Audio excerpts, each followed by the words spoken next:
by saying that the story of industry in Troy is really the story of water.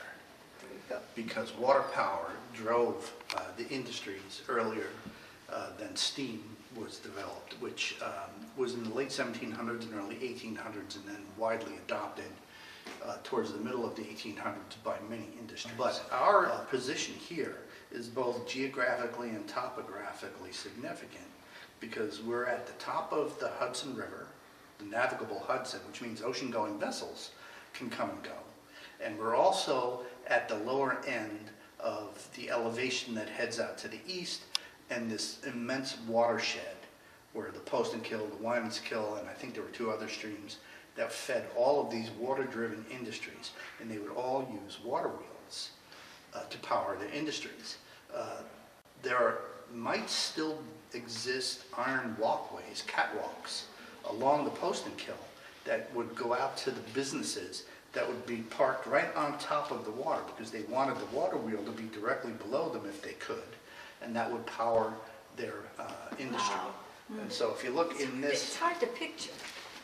If you look in this, you can see they would have essentially a mechanism along the ceiling that would drop down belts to individual machines, and that's how they would power machines. So they had the upper works, which is up where Route 4 and Campbell Avenue meet. So that's where this photo is from. Really? Yes. So this is Mill Street now. They covered it over. Okay. This was a storage facility. The water wheel was back in here someplace. And to give you some perspective, there is a man standing at the base of the water wheel. Wow. Oh, it was 62 feet in diameter and 20 feet wide. It was capable of generating 2,500 horsepower. Wow. And so if you look, you can see, excuse me, you can see these buckets, based on the height of the man, I estimate that these were maybe 5 feet square and about a foot deep, which means 25 cubic feet. 1 cubic foot of water is 8 pounds. Wow. So there's a lot of weight in this. Now this spun very, very slowly. It wasn't designed to spin, spin, spin. Oh. It was very slow, but then they would gear it up and down as they needed to. Wow. And then feed the rest of the factory and the machinery that was being run by it. So this is essentially suspected to be the inspiration for the Ferris wheel, because Ferris attended RPI, and he must have known about this. And so they think that he came by on a tour and he got the idea of putting people in there. using the buckets for people instead of water. Okie dokie. So Henry was educated in Scotland. He came over and he became a partner in the Troy Iron and Nail Factory, which was up where this is located, up at the Upper Works. And he eventually bought his way into the company to the point where he owned it. And so by the 1830s or so, I think he was the sole owner. And again, you know, he was educated in Scotland. You have to realize that until RPI, we had no homegrown engineering school. So we had no homegrown engineers. That meant that we imported them all from Europe, primarily. And there were periods of time when we were still a little cranky with England, and so we weren't really crazy about having them come over here and stealing our ideas and such. And so my guess is that French, Germans, and others who weren't affiliated with the British. But Henry was quite the inventor. He came up with all kinds of methods of improving existing manufacturing capabilities. For one thing, he came up with the idea of peening the head of railroad spikes. What they used to do was bend them, and that created a stress point at the bend. And so for the rail to be going up and down, it would essentially be riding up and down on a rod because the head would come off, and that's not a good thing. He also came up with machinery to make horseshoes. So by the time he was finished, he had a machine that would produce a horseshoe every second. A blacksmith of that time would take 15 minutes. I actually witnessed a fellow in Cuba make a horseshoe out of rebar. So he cut it, put it in, he had like a little fire going with, on a wood stump. And he had this thing going, and he banged it out, flattened it out, put the nail holes in it and everything, and he did the whole thing. And it took him about 15 minutes to do it. But Henry came up with the notion of, he was able to draw it right out of the furnace, bring it into the machine, cut, boom. And that is a model of the 1857 version of the horseshoe bending machine. That's on loan from the Albany Institute of History and Art. Pretty spiffy looking. Yeah, very. And over on the wall is a copy of the 1837 patent of the original horseshoe bending machine, signed by Andrew Jackson. Really? Because back in the day, presidents signed patents. Wow. So again, the water wheel powered the factory in the upper works. But down here, this was the lower works. This was steam driven. And this graphic here shows you what that was like. It stretched for a mile along the Hudson River. It was an enormous building. This is the building that we're in now. Wow. And this is the railroad that's right outside. So this was an immensely important operation, to the point where the Secretary of War came and talked to Henry about horseshoes. So in the Civil War, if you were in a raiding party, you had three primary goals. One was ammunition, gold, and horseshoes, because the entire operation was run on horseshoes. Henry was making 50 million horseshoes a year, because that's how many horses were going through shoes. And shoes of various sizes, not just horses, but also, large horses, donkeys, all different sizes of shoes. So this was an enormous operation, and an enormously important operation to the war effort as well. It got to the point where it was essentially an iron foundry. So we've got examples out here. Over there in front of the cash box. That big box there, by the way, is the cash box. Oh. So you have to pay the guys in cash. This is an iron pig, what's referred to as an iron pig. That's 50 pounds. So they would make these, and then they could either supply their own operation or sell them to others. What was the timeline of Burton's time here? I think it was probably from, I'm not too sure when he actually got started at Troy Nail, but the business, I think, was fully operational until around the 1920s. So maybe close to 100 years? But yeah, could be. The business Could be was that much. Now, another thing to realize is that his family, because of this, immense operation that he had running, they became enormously wealthy. And so by the time his sons were adults, they were hobnobbing with Vanderbilts and everybody down in Newport, Rhode Island for the yacht races. And so that's why this building was constructed. This was built in, I think finished in 1882. And Henry's sons said to them, to themselves, well, we're not going to be bringing my father-in-law, Mr. Vanderbilt, to see my dad's roll-top desk office up in the back of the nail factory, because Henry was a simple guy. He was into this stuff. He wasn't into the the frippery. So his sons decided, well, let's build this place. Now this is the original woodwork. That's cherry, and where you see all this fabric, the cherry had originally come up this high, wainscoting. It got pirated out of here. So you see this foot here. Well, this is a rough casting of that foot. This is how they would make these things. Oh, interesting. So there would be an overpour because they could not afford to have any voids in the piece. They had to overfill it. And then all of this would be turned back off again, Ooh. thrown back in the furnace. So you get a sense of what that's like. I think that particular quality of that sand was also a factor in the pottery. Pottery and factories. bricks as well. Pottery There and were bricks. a lot of bricks Yeah, made around that here made as them particularly good pottery area. Sure is. well. Yeah, and that's just a leg. Yeah, it's just the leg. So there were lots and lots of stoves.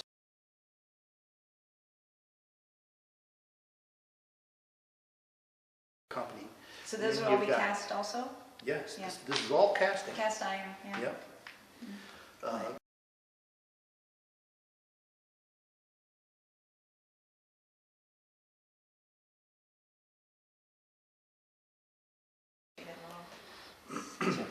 So there were quite a number of these around Albany as well. Albany was also an iron manufacturing area. Yeah, were these for wood? Coal Coal. is my Coal. guess. You know, because they're so small. Yeah. So you put a little shovel full of coal made here. These ornate ones are parlor stove, so this would be where you'd have your, yeah, so you'd have like a little bucket with coal and a little shovel and pop it in there. You got this kitchen stove, the corner kitchen stove, and then this big pot-bellied one would probably just be for heating the house down in the basement These are so someplace. great.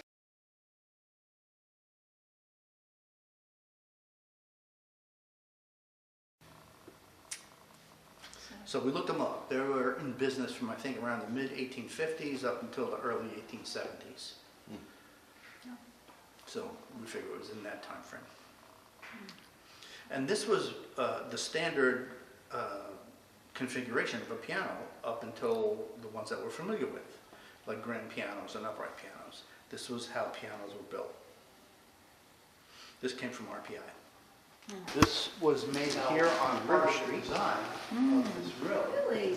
Natural lighting, which is quite nice. You can just barely also see through the airwork. Gruner and Ossenkopf on the top, so air could go out in the summertime. So Manili is another big deal around Troy. My sons were in business. They started getting cranky with each other, and one of them said, well, the hell with you.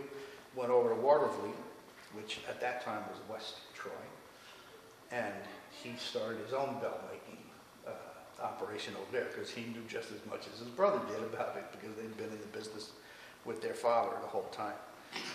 This is one of the innovations that they came up with, the ability to unscrew these nuts, and that way you could rotate the bell and the clapper wouldn't be hitting in the same place all the time. It wouldn't deform the bell. So periodically they could do that. They could switch it around. Here's a little, very gentle.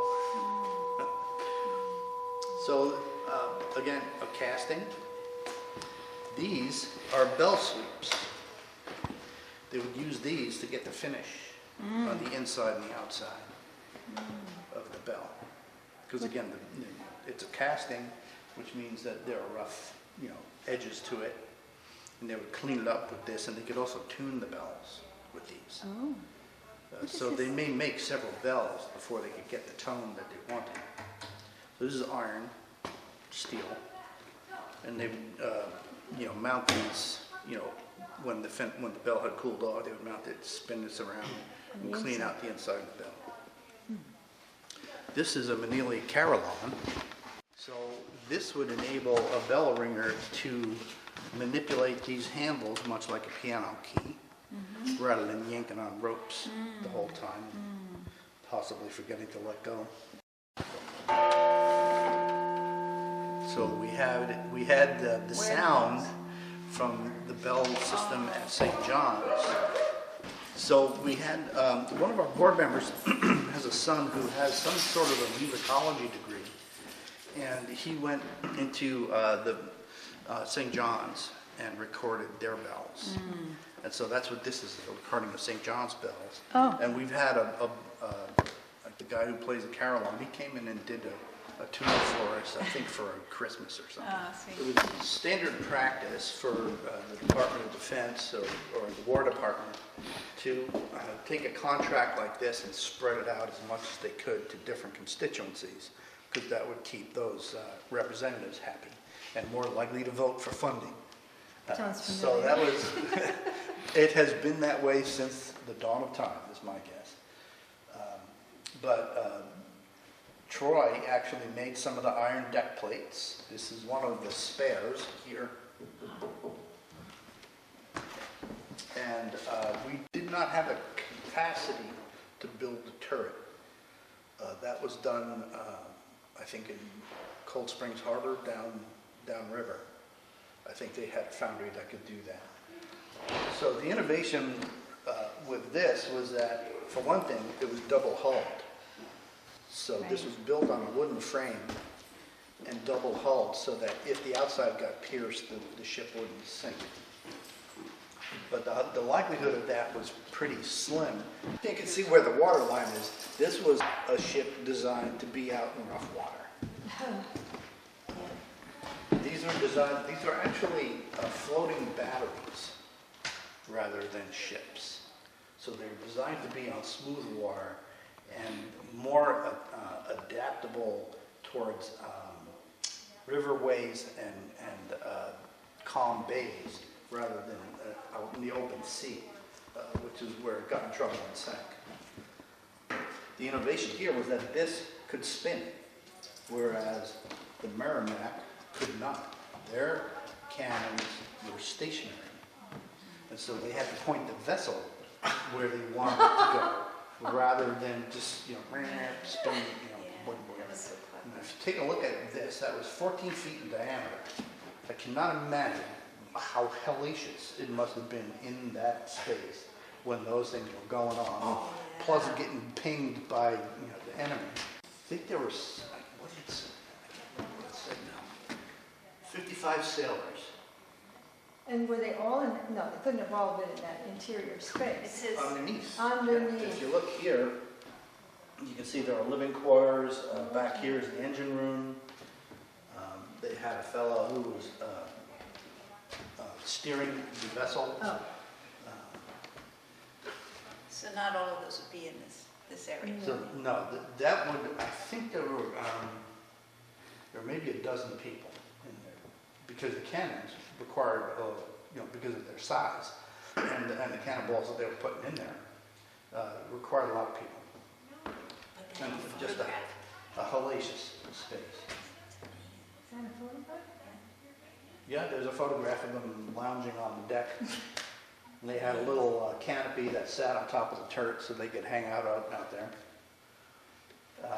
The contract for this vessel was signed here in Troy in what is now, I can't remember, Dakota's Plaza on 4th Oh, and Franklin Grand. Plaza. Franklin Plaza. Yeah. There's a room, that used to be a bank, and there's a room that they call the monitor room, where the contract for this was signed. But the majority of this vessel was not built here. How quickly could they turn this? It was a pretty good pace. I mean, certainly faster than you could turn a vessel in the water. These guys, you have to figure that just the momentum alone, once this is under power, just the momentum alone would have been substantial. So for them to be able to steer that thing around, it was probably very, very awkward. Yeah. And that was one of the reasons why this was designed the way it is, so that they could overcome that. The British are the first ones to come up with an ironclad vessel, and they used one in the Crimean War. And from that point on, naval history was forever changed. How effective it was against wooden ships. So, It would seem pretty innovative to even think that a metal ship could float, because they use wood for right, thousands it's of years. counterintuitive. Yeah. Okie dokie, let's go around here. This area here has to do with our textile displays. So you know why we're called the Collar City? Collar City? Yeah. Oh, yeah, they made those Detachable. detachable collars, yeah. My ancestry were in that business, You hear that? here in Troy. Yeah. Yes. Anna Montague got sick and tired of washing her husband's shirts because he'd want to change his shirts. If I just take the collars and the cuffs off, Which that's are the, all like, I the have dirty? to wash, Yeah. which are the parts that got dirty. So she could wash these in a hand basin rather than going through that whole big laundry situation. And so she essentially started an entire industry. And textiles were enormous in Troy. You know, there's the Cohoes Mills. Here in Troy was the first female union that was supported by the Iron Workers Union here at Burton. They helped them to establish it and to fight for it. And the rate of pay went from something like $3 a week to $14 a week. Wow. This machine is a weaving machine. And the graphic behind it will give you an idea of the scale of some of these operations. These places, you know, whether it was iron, textile, or what have you, were very dangerous to work in. Lots of injuries. People who got hurt here in the ironworks, we've got the medical records. Typically, the treatment was applied mercurochrome and sent back to work. And if you were seriously injured, you were on your own. There was no compensation. There was no help whatsoever. You were out, and then that was it. So what are these things? These things This here? is a knitting machine. And this gives you an idea. that's knit. These little wheels here were guides for thread. So they would have spindles of thread that would come into this thing and wind up going into a tube. This is the oldest river tiller in the United States. So you're all familiar with Garden Way and Troy Belt, right? Big operations that employed hundreds of people. And they were bought out by a company in the Midwest in the 90s. And they decided to move the whole operation there. Over here we have manhole covers in Detroit. Those in the capital city of the Dominican Republic, I think it's San Juan. There was a Troy manhole cover in the street. I could not believe my eyes. That's fun. So all over the world, you know, Troy products all over the world. There's quite a variety of designs, even if you walk around Troy Mm-hmm. on the manhole covers. Some of them are really Yeah. pretty. Yeah. Yeah. Some of them have city emblems This is a on them. coreless steam engine, Yeah, it's like that. again designed for powering a factory. Pretty. And in order to get this in here, they had it on a crane. It came in through the front door on a crane, and we had to build infrastructure in the basement in order to hold it, because this is a big, heavy piece of metal. And the bell over there, What is the this big thing? bell, I'm is not sure. also standing on the foundation wall rather than not. Otherwise, it would be standing in the basement, What was this? What was this used for? This machine? powering a factory. No, well, what is it? It's a steam engine. Oh, okay. So steam driven.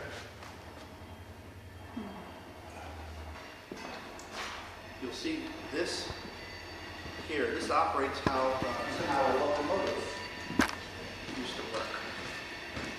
They used to have those opposing arms that would cam, and that's what this is. So they'd have a cam on the end here, and that provided the reciprocal motion. The same is true of the machine outside at the sidewalk there. They have one of these mounted on either side because it was driven by steam, and that part of the machine got vandalized and stolen, so we don't have that piece. So there's a big furnace that generated the heat Yep, that made yep. the steam? And Most likely coal-driven, colder and where which does, is why we have the big bucket car out there. oh, That kind of a thing would run right through the middle of the factory. And that's on wheels. carry whatever, it looks to me like dry goods would have been in it, so either coal or slag or something like that. In other words, not molten metal. This is a bell sweep for a 12,500 pound bell. So some of them can be rather large. Nope, this is 13,000.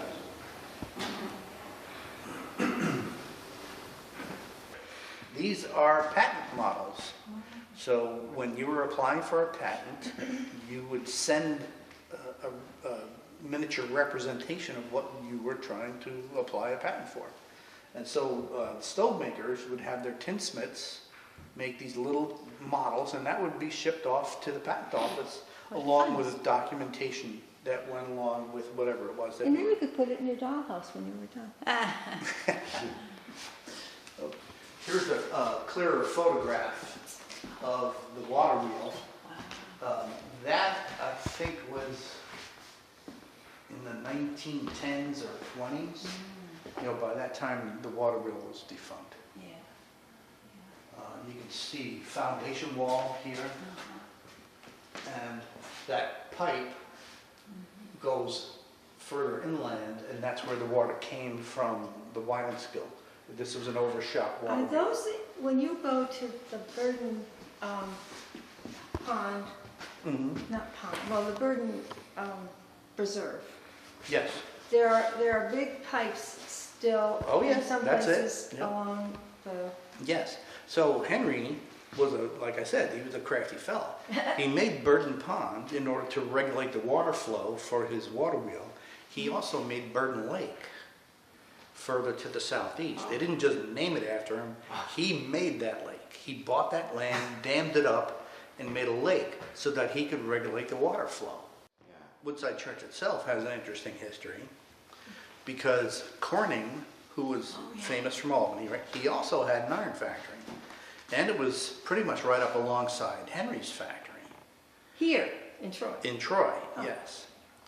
And the two of them owned Woodside Church. One owned the land, the other owned the building. And they came to this agreement because they realized that that land was prime for building another factory and competing with each other. And they came to this agreement where they would pay, one would own one and one would own the other. And that way, neither of them could do anything nefarious with the land. If I remember right, they were also involved in one of the oldest patent disputes. I think it lasted something like 40 years. Again, over processes like how to peen the railroad spikes and how to do all different kinds of things. Because employees from one would go to the other to get a better job, to get better pay, and back and forth. And so they would take what they had learned on the job with them. This is another graphic of what it would be like to have, you know, the overhead transmission system for power coming down to machinery. This is some pretty big stuff. This is a model of a covered bridge that used to go where Green Island Bridge is now. This is the bridge that caught fire, that set the whole city on fire. And the weather conditions were such that the sparks blew into the city and burned something like 75 acres of the city. Over 600 buildings destroyed. That's the gas line. And within a few years, about a third of them or a quarter of them were rebuilt. And that's why there's so much brick around Troy as opposed to wood. I've been pushing to try to So, get to bike Troy has more bridges across the Hudson River than any other city other than New York City. So this was a transportation hub. You know, I mentioned earlier, we're at the top of the navigable Hudson. Well, we were also at, this was a major confluence of railroad lines. Came up here, and the Erie Canal as well. You know, once the Erie Canal was put in, this was an immense transportation hub here in Troy. And what we have down below here are examples of pottery. You know, we've got the pottery district in Troy. Right, that was a huge deal. And brewing. You know, every city had several breweries. For one thing, the German population drank different beer than the British population. You know, the Irish, because the Irish wanted their stouts, the British wanted ales, and the Germans wanted pilsners. And so it would be possible for a city to sustain numerous breweries up until Prohibition. Prohibition kind of put the kibosh on that. And that's why when the Browns opened up, I jumped for joy. Okay. Now we go into the instrument room. So you were asking earlier about the Gurley Company.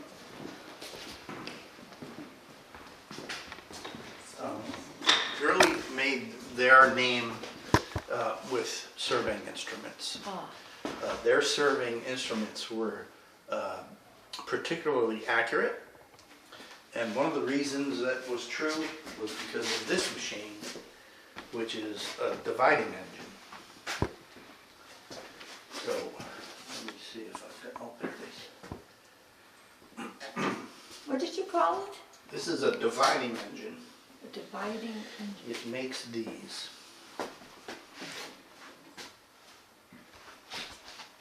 Oh, what is this? So these are graduated discs, graduating 360 degrees. Oh, Right? So the accuracy Very of these scales were what made the instruments particularly accurate. And Gurley was one of those businesses that I referred to earlier, the vertically integrated. So they had their own foundry, they had their own cabinet makers because they knew that these tools were going to be going over rough ground, you know, horseback, wagons, whatever. And the accuracy of these machines made them famous. Now, I was an employee at Gurley's in the 90s. You were. And by the time that came about, they had transitioned from surveying instruments to optical encoders, which are devices that measure where something is, like a tool, for instance, in a machine shop, or satellite dishes. They can steer satellite dishes very accurately. And this is an example that came off of this machine that gives you an idea of the kind of things that they made. These little itty bitty lines. You can see there's little itty bitty ones here. These are larger. So these would be for the major graduations, like every 10 degrees.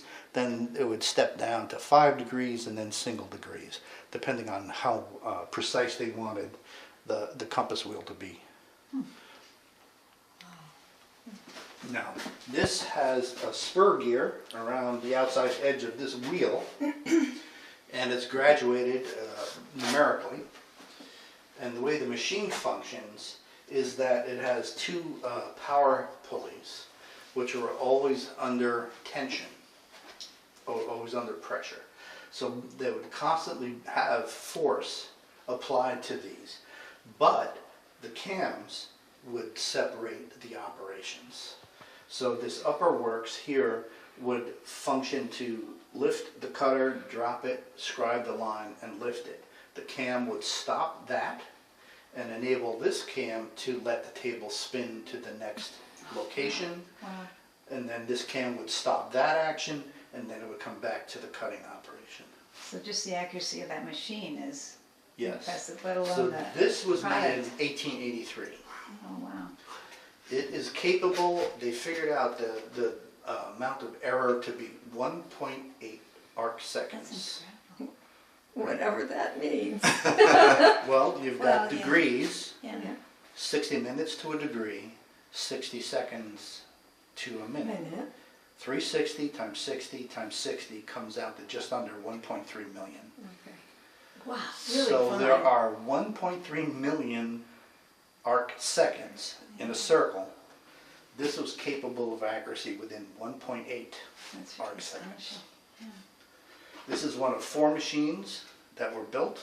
One's in the Smithsonian and 2 are in private hands. We don't know where they are. And we've got this one. Was this here? Where did this one come from? This was donated to us. I think Gurley actually donated it to us. Yeah, wow. So where we're standing now, this was the telegraph office right here. This was the paymaster's window. There used to be a walkway that went through into the next, into the alcove. And on the other side of this wall is where the second telephone in the city was installed. So this place was that important that, I don't know where the first one was. It was either the police, the fire, or the train station. Yeah. But this is where the second one went. About what year?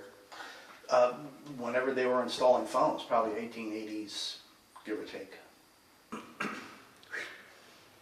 Fred, when we were building a carport at our second property down here, we really felt sorry for the builder because he started drilling holes, digging holes for the posts, and he just hit iron slag everywhere. And and this, what is this? It's the alley between 1st and 2nd Street. And I just wonder how much iron slag got dumped. We're standing on 12 feet of iron slag. Yeah. There was so much of it that they used a bunch of it as fill for the footings on the I-90 bridge that goes across the Hudson. Not the Bonanza, the I-90. The I-90 bridge, when they put that in. The shoreline of the Hudson was originally up close to the railroad tracks. So we've got, I don't know, 300 feet or more from here to there. So Henry was dumping. And it's all, and a Henry lot was of it's dumping just stuff iron and slag. essentially landfilling his way out into the Hudson River. Oh, Because there was a lot of slag waste. it's from kind this of pretty. I don't know if I've ever shown you.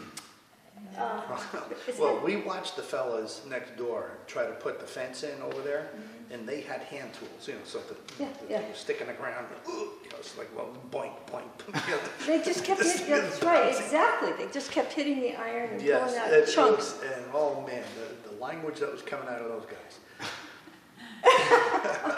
And so they realized, we can't do this by hand, it's impossible. They had to use a tool. So You know, the they're slag still auger has iron in tools. it? Excuse me? The slag still has iron? Oh, in it? yeah, some, Oh, yeah. residual, yeah.